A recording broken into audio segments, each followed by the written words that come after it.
தேவனுடைய பரிசுத்த நாமத்துக்கு ஸ்தோத்திரம் உண்டாவதாக. நாம் இன்று படிக்கப் போகிற பாடம் 12 நல்ல மனைவி.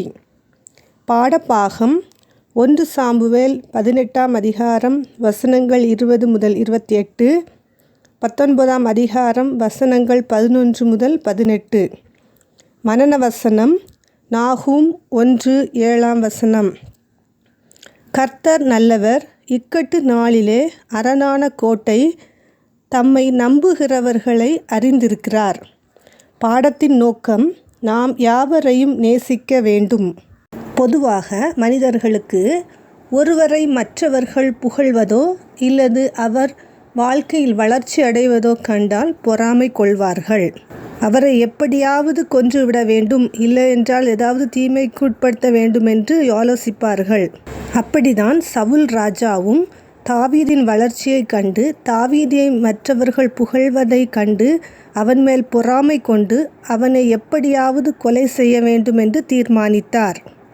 நீங்கள் கேள்விப்பட்டிருப்பீர்கள், காட்டு மனிதர்கள் மத்தியில் ஊழியம் செய்யும் பொழுது மிஷனரிகளையும் கொலை செய்யும்படி காட்டு மனிதர்கள் தேடுவார்கள்.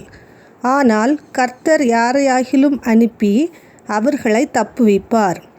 கர்த்தர் நல்லவர், இக்கட்டு நாளிலே அரணான கோட்டை, தம்மை நம்புகிறவர்களை அறிந்திருக்கிறார் என்ற வசனத்தின்படி தாவீதை தேவன் எவ்வாறு சவுலின் கையிலிருந்து தப்புவித்தார், யார் மூலமாக தப்புவித்தார் என்பதை இப்பாடத்தில் நாம் படிக்கலாம். ஒரு நாள் சவுல் ராஜா தாவீதை கொலை செய்ய தீர்மானித்தார். அதற்காக என்ன செய்யலாம் என்று யோசித்தார். தீய நோக்கம் பாவமாம். சவுலின் 2வது குமாரத்தி மீகாள் தாவீதை நேசித்தார்கள் என்பதை அறிந்து தாவீதை சவுல் ராஜா நோக்கி, நீ என்னுடைய 2ஆம் குமாரத்தினால் இன்று எனக்கு மருமகனாவாய் என்றார். மறுபடியும் சவுல் தன் ஊழியக்காரரை தாவீதிடம் அனுப்பி, இதோ ராஜா உன்மேல் பிரியமாயிருக்கிறார், நீர் மீகாளை விவாகம் பண்ணி சவுலுக்கு மருமகன் ஆக வேண்டுமானால் பெலிஸ்தரின் 100 நுனித்தோள்களை மாத்திரம் சவுலுக்கு கொடுத்தால் போதும் என்று சொன்னார். தாவீது பெலிஸ்தரின் கையினால் கொலை செய்யப்பட வேண்டும் என்பதே சவுலின் எண்ணமாயிருந்தது. அதை அறியாத தாவீது மீகாளை விவாகம் பண்ண சம்மதித்து குறித்த நாளுக்கு முன்னே பெலிஸ்தரின் 200 பேரை வெட்டி அவர்களது நுனித்தோள்களை ராஜாவாகிய சவுலுக்கு எண்ணி செலுத்தினார். அப்பொழுது சவுல் மீகாளை தாவீதுக்கு மனைவியாக கொடுத்தார். பெலிஸ்தியரால் தாவீது கொலை செய்யப்படவில்லை. கர்த்தர் தாவீதை காப்பாற்றினார். முதல் சதி ஆலோசனையின்படி தாவீது கொலை செய்யப்படவில்லை என்று சவுல் மிகவும் வருந்தினார். மறுபடியும் சவுல் தாவீதை கொலை செய்ய தாவீதின் வீட்டிற்கு ஆட்களை அனுப்பினார். ராஜாவின் சேவகர் வந்தபோது அவர் வியாதியாயிருக்கிறார் என்று தாவீதின் மனைவி மீகாள் சொன்னார்கள்.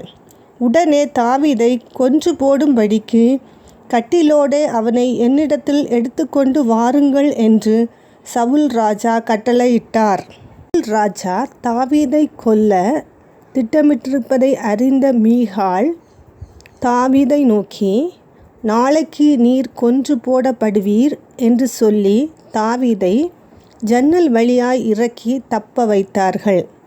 தாவீது தப்பிப்போன உடனே மீகாள் ஒரு சுரூபத்தை எடுத்து கட்டிலின் மேல் வைத்து அதன் தலைமாட்டிலே ஒரு வெள்ளாட்டு தோலையும் கூட வைத்து துப்பட்டியினால் மூடினார்கள்.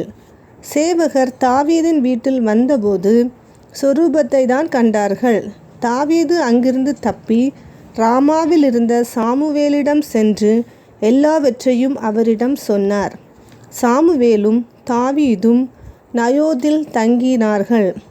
சவுல் தன் மகள் மீகாளை பார்த்து, நீ இப்படி என்னை ஏய்த்து என் பகைவனை தப்ப விட்டது என்ன என்று கடிந்து கொண்டார். மரணத்தில் இருந்து ஒரு ஆத்துமாவை தப்புவித்த மீகாள் சிறந்தவர்கள்.